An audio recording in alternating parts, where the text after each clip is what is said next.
All right. While I wait for that other part to come in, that capacitor to come in to fix the board, we need to get this tube out. It's not going to work if we can't get a monitor with a chassis attached to it, or basically kind of a motherboard, if you will, to actually show the game. So we have to figure out how to get this out. And I have a replacement right here. This is a monitor I purchased offline, or online, excuse me. It was originally in a cocktail version of Space Invaders. So the chassis that actually attached the tube.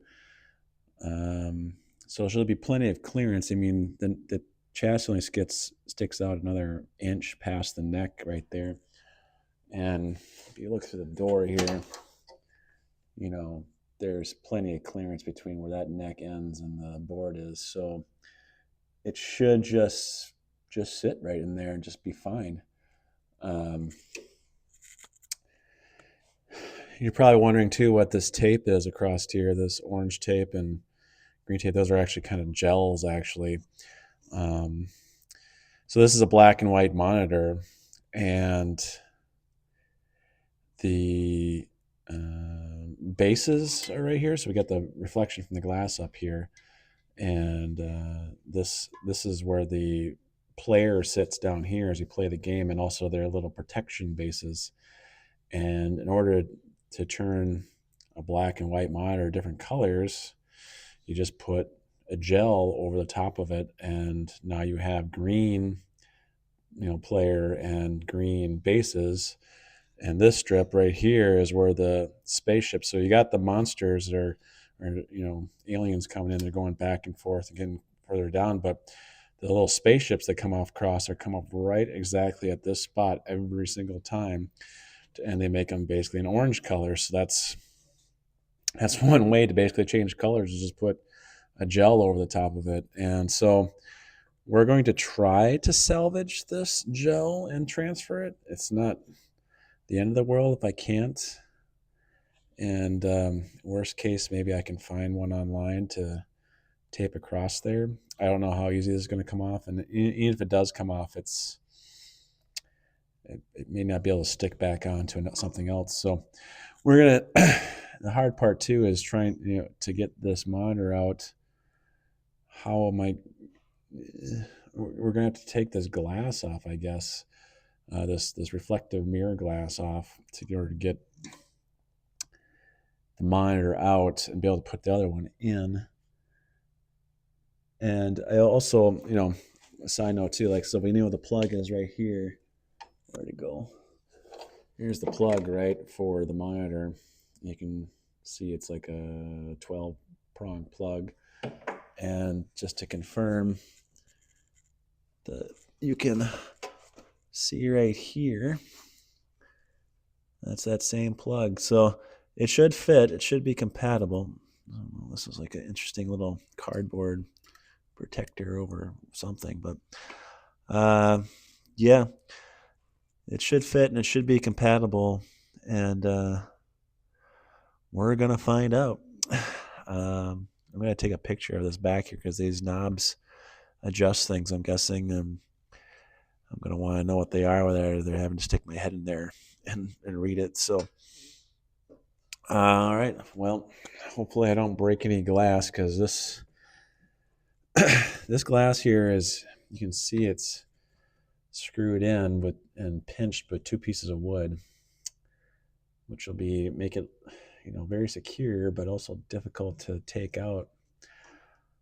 So we'll see what we can do. I might have to take out the moon in the background too, just to be able to get this out. Maybe not. I don't know. We'll figure it out. But I'll get at it and see if I can get this monitor out and get this one in. And also, I need to test voltages on that plug, make sure it's not doing anything crazy. It should be fine. I'm not terribly worried about it, but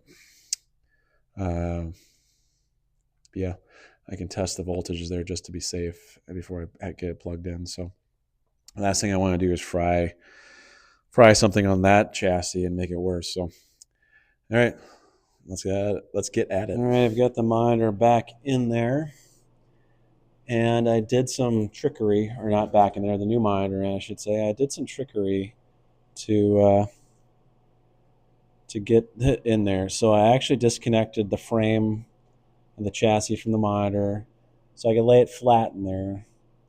Mostly because the plug, which I have here for testing, plugs right there, and it's not.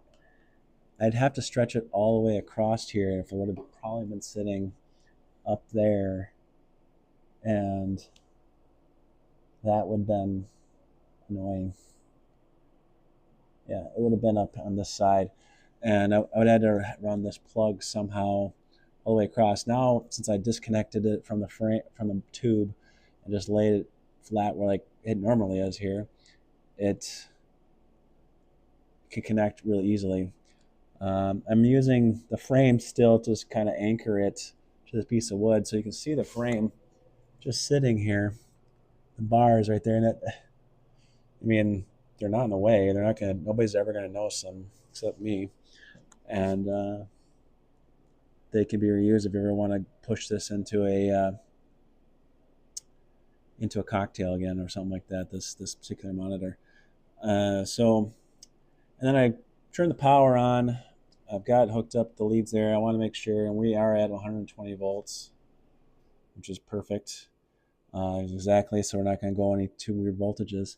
I had to disconnect, that cup from the tube to get it in, and it doesn't. I'm very concerned because it doesn't lay flat on there. Like this should. Come on, focus. It's hard to focus. It should lay flat on there, and it's not. Well, it kind of is. Okay, maybe I'm freaking out over nothing. It feels like it moves. You can't really tell probably in the camera, but it slightly moves, which means it's not like sucking to the CRT tube. But so I'm going to plug it in. I'm going to turn it off and plug this in, see if we won't get any picture because obviously the thing is not in there. I just want to make sure there's no smoke or anything like that or any electrical weirdness happening. I mean, like I said, we can't get a picture because the motherboard's out and it's down because it's blowing fuses. But we're going to plug this in and make sure everything is a-okay. And we probably should see just some high voltage in there, and that'd be good enough for today. All right, let's check it out. All right, there's power connected. Hold on to your butts. Hopefully you don't see sparking. Oh, we see neck glow. That's good. Look at that neck glow. It got bright, really bright first, and it stayed there. So that's a good sign. Those are on. Let's see if we got we've got a picture, folks, or at least high voltage picture. So that waving is because of the camera, but it's connected and we see stuff. Or we see it's probably working. So I'm going to see if there's a brightness control. There is. It's hard to read, but we're going to turn it down a little bit just because it feels like it's so bright. Here's the brightness. All right, I'm going to turn it all the way down for now. We can always turn it up later.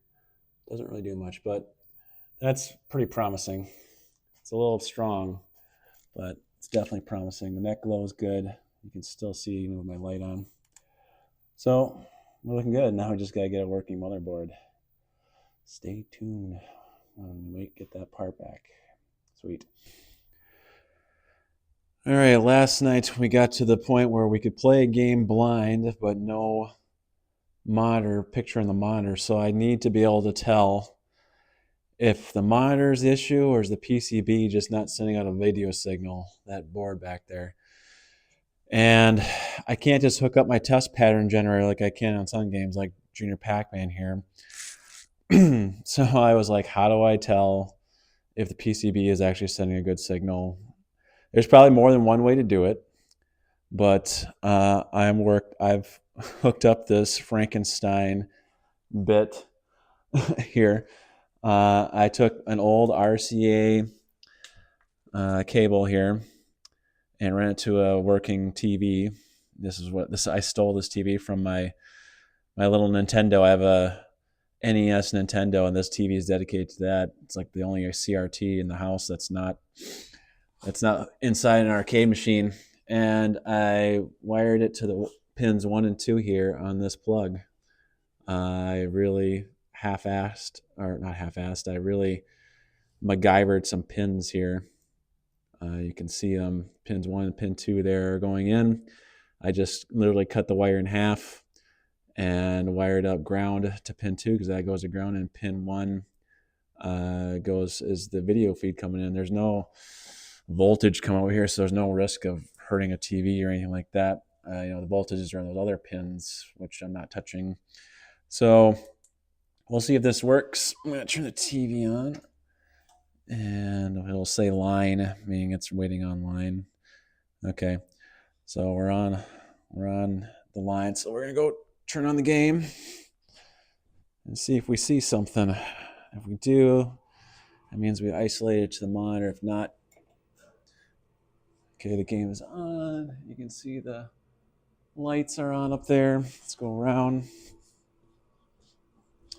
Got lights on here, and holy crap. Look at that. Wow. We've got a PCB that's fully working, complete with video output. There's no sound because sound's going through the speakers, and they don't have a track sound.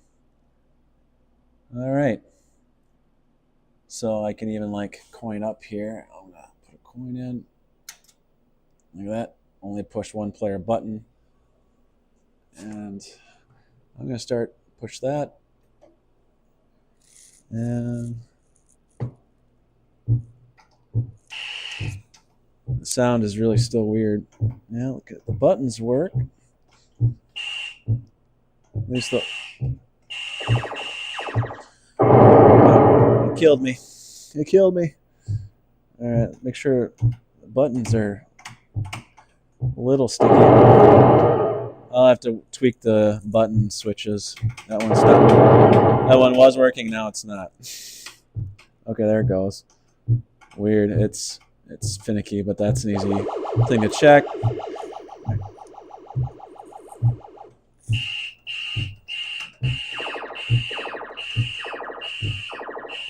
Alright, that's enough of that, but that is awesome.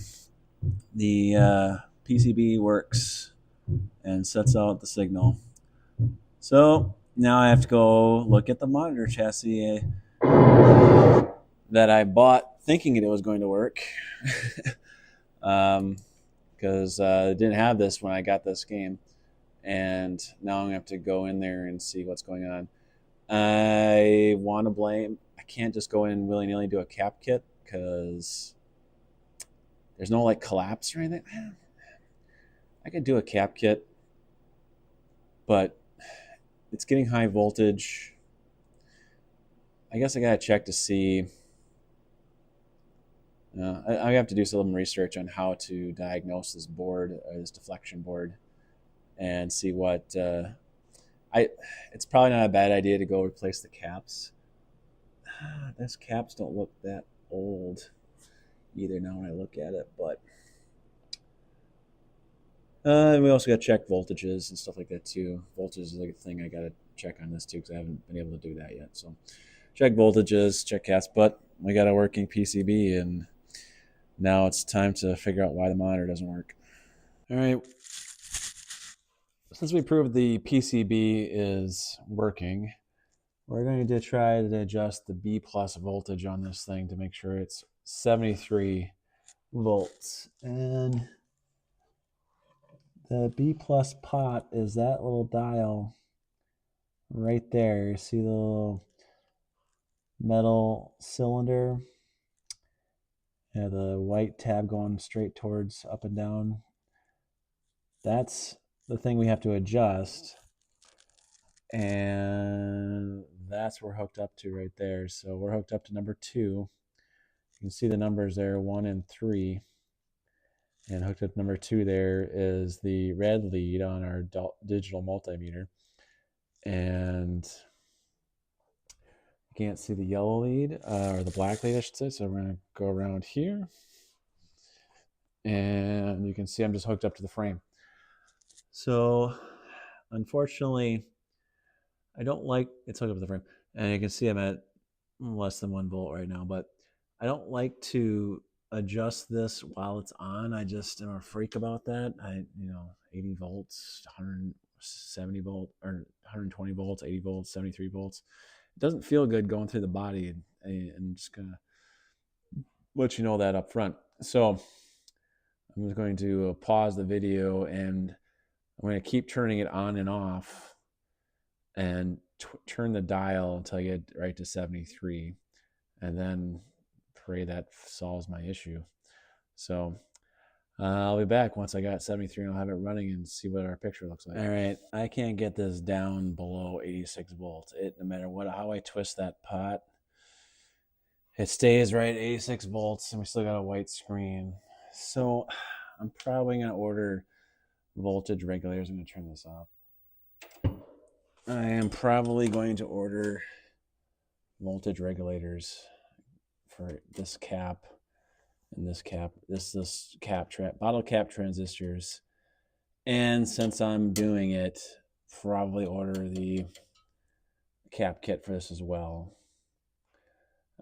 because something's not right with the voltages, basically, and I'm not sure what else to do about it other than, the voltages are off, there's no picture, everything just seems screwed. So I'm going to recap it, and I'm going to order a cap kit, order these. It's going to take a few days for it to come in, unfortunately. So for you guys, it'll be a few seconds, but for me, it'll feel like an eternity while I'm waiting for this to fix it and get it going. But that is the plan right now, to try to get that voltage under control and see how we do from there.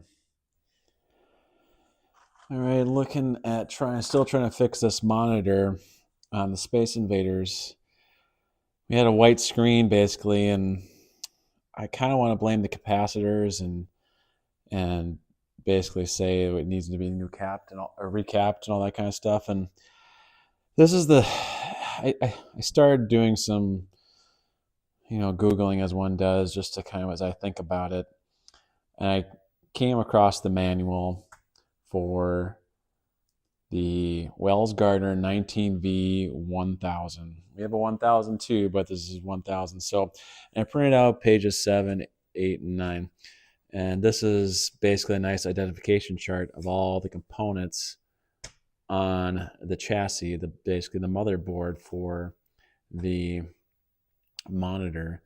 And this is the underside of it, just kind of explaining parts. And this is all called the theory of operation, right? And explains some things about how things work, the voltage, and this is for switching if you want to go European voltage or American voltage. Circuit tracing kind of explains for noobs what emitter, base, and collector are for transistors.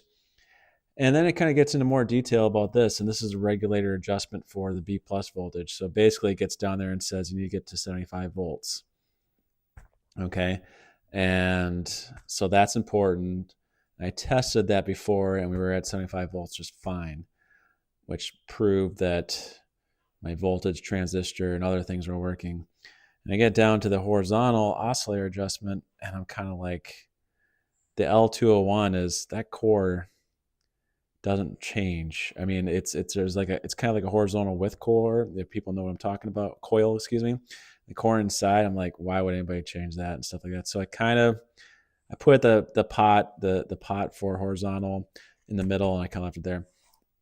Then I got to this voltage amplifier bias, which, if I'm gonna be honest, I don't even know what video amplifier bias. I don't even know what amplifier bias means. Never seen it before, but it does say adjust video bias control R206 for 45 volts DC on the collector. Q203. And there's no good test point for Q203, but it should be at 45 volts. And if you look over here back on this page, the video collector, which is Q203, you guys are probably seeing it faster than me at this point. Right here, video Q203.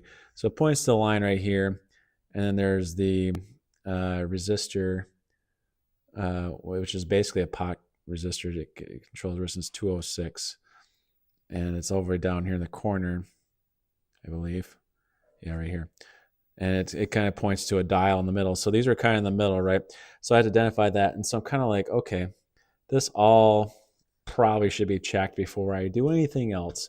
So the video amplifier bias regulator, which I already checked, and I don't think this has changed. So the biggest thing I'm worried about is this. And at the end, it says, like, when everything's working, you should have on checkpoint 2, 75 volts, checkpoint 7, 28 volts. I'm not worried about these two per se.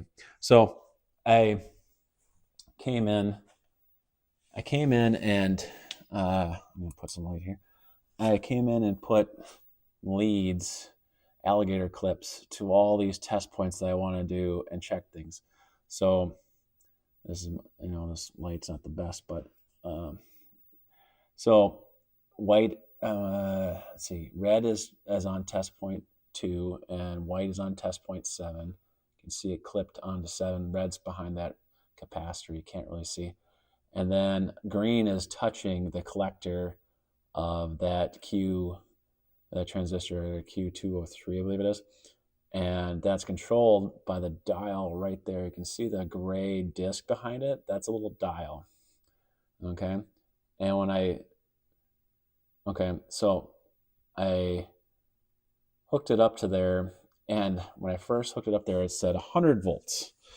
I was like, I'm like, that's not right. That's impossible, right? And I've got this, I got the yellow going here to the black lead, and I got my red lead right here. I'm just going to touch the green. And when you see it, it's going to jump up to like 40 plus volts or something like that. So it's a little low, but it's still within a couple of volts, 41.3. This did say 100 volts. And I turned it down to the 41, and this is what I got. The screen came up. The adjustments are not wrong. So I'm going to go back to the front here. But holy shit, it solved my problem. Like, as soon as I got that down to within voltage range of a couple volts, does work. It's a little off center. I'm having a vertical hold issue. This vertical pot is extremely sensitive. So I got this vertical pot right here. This is the one called vertical hold. And it kind of is very finicky. And I'm not sure what to do about it yet. But as it warms up, it like to settles there, but then you see the S is off the screen. And I don't know, I have to tweak this a little bit more to try to figure out how I'm going to get this to sit. Like that one is fine, but once it sits there, it's probably going to roll somewhere else, and that's not what I want. So I got to tweak the vertical a little bit more and get where I want. See how it moves. There it goes. It's starting to move. And it settled into a great spot. If it stayed there, I'd be happy. And maybe it will stay there. We'll watch it and see if it stays there. Maybe we're going to be good. One thing you might notice too is it's upside down. Like I'm going to have to make a choice to either I could swap out the yoke wires, which is a possibility, which is, you see that green and black one, and there's a red and white one on the other side. I believe those are the wires I could swap and get it to rotate the image. Or I can just pull the CRT out and just literally physically rotate it, which is probably the smarter thing to do. Yeah, it's still moving. Which is probably the smarter thing to do, but I am Not 100% sure what I want to do yet on that. So, but ladies and gentlemen, the freaking game works, the monitor works, everything is kind of just cosmetic at this point. All I gotta do is tweak some things, and I will have a complete Space Invaders game for sale soon. And I'm probably gonna get those gels on here too. So lots of things to do, lots of awesomeness. Super, super stoked that freaking. I was gonna do a full recap on this monitor. Doesn't need it. I mean, I could still do it. It's kind of preventative maintenance, and might not be a bad idea to still do it. And we'll see. But for right now, though, this is freaking awesome. Super, super stoked, and I can't wait to get it all together and start playing some games. So I'll probably videotape what I'm gonna do. I'm gonna think about it and do a little more research on the yoke wires and see if that's the smart play or if I should just rotate it. Because the thing is, the other CRT, if I remember right, the old tube that was in here was in the orientation that it is in now. So, and I know I have the wires hooked up the way they're supposed to be because they would, for lack of a better term, they're color coded. So you can, I'm going to show you, I guess, or try to see if I can show you. You can kind of see that green dot. It's right above. You can barely see it, but let's see. You can see the green dot right there. That means the green wire is supposed to go there. So I don't know. I'm thinking out loud right now, and I'm debating what I want to do. I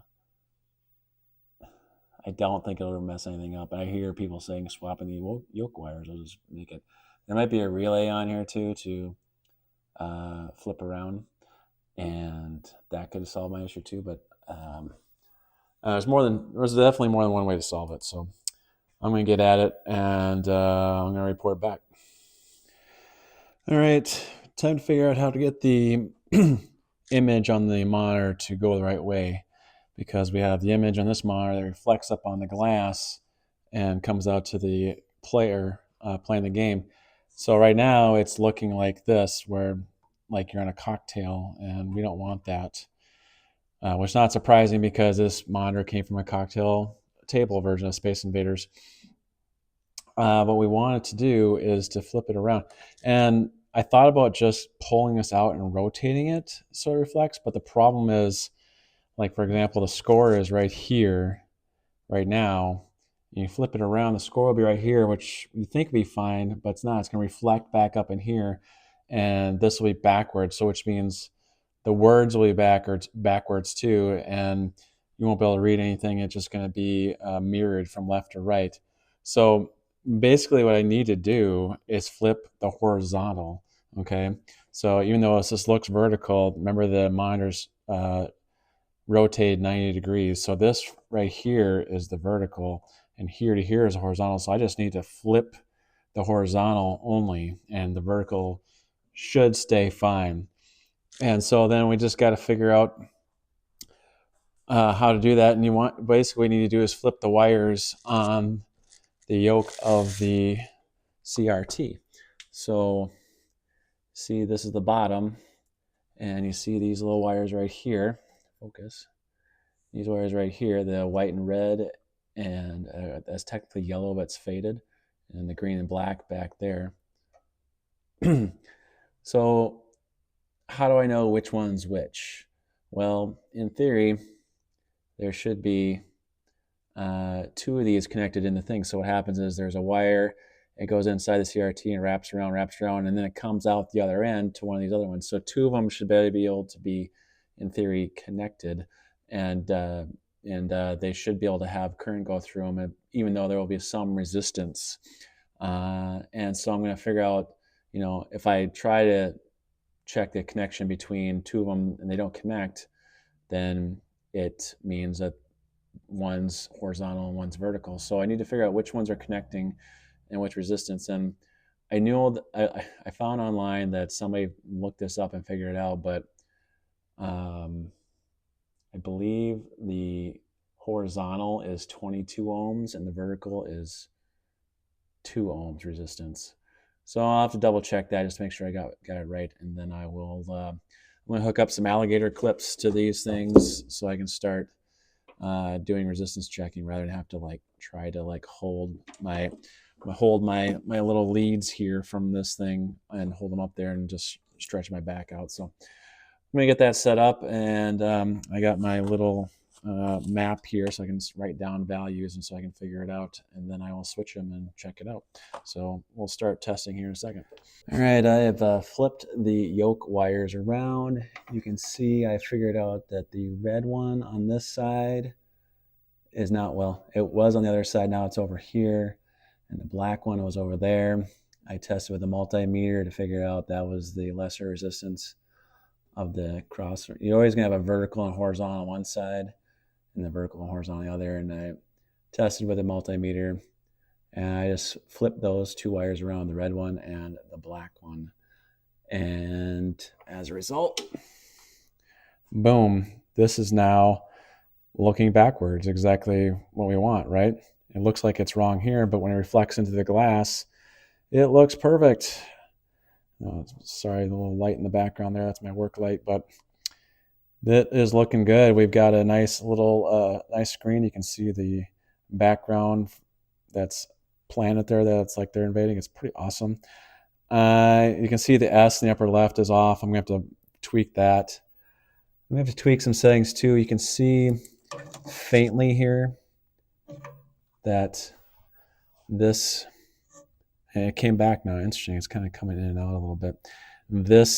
It shouldn't be this bright. It needs to be toned down. And what I'm going to do is tweak some settings and hopefully they stay there. If they don't, this kind of fades in and out after it's settled. I'm going to, when I say settle, as in like it's been on for a while. And maybe it's just that screen, because now when it goes to the Invader screen, it's not quite as bright. See how it comes in and out. When it goes to this screen, it's definitely a lot brighter. But then when it goes to the Invader screen or game screen, it darkens and the background is as expected. So see, it's fading a little bit again, and we watch it just to go again one more time. Now it goes to this and it's good. This is perfect. This is about exactly what you want the monitor to look like. You can't really tell the edge of the screen too much. Like right here, there's a little bit. It can go down just a smidge, but it's pretty damn close. So I'm going to tweak this to get this S visible, and then I might tweak the other settings, and I'll be right back. All right, we messed with contrast and brightness and with the yoke rotation setting. I don't even know what they're called, but there's yoke adjustments you can do. Let me get my light again. There's yoke adjustments. I think we're pretty good. Might have to adjust a little bit more, but you see those metal tabs right there. Those twist. You can see one sticking out to the left and one pointing right at us. Those twists and allows us to change the position of the image on the screen from left and right, up, down. And that's how I got the S to start showing up. And it looks like that's good. I got to clean this filthy mirror. I'm going to put the back on. I need a new light bulb. Unfortunately, the black light is out. So I'm going to have to, we'll have to play in the dark right now, but I'm going to be able to close this up and get the marquee on here. I got to check out this because this left button's not working right. So I'm going to investigate this button and adjust it a little bit. And if that's more interesting, I'll record a video on that. But we're looking really good. Just a couple more things to do.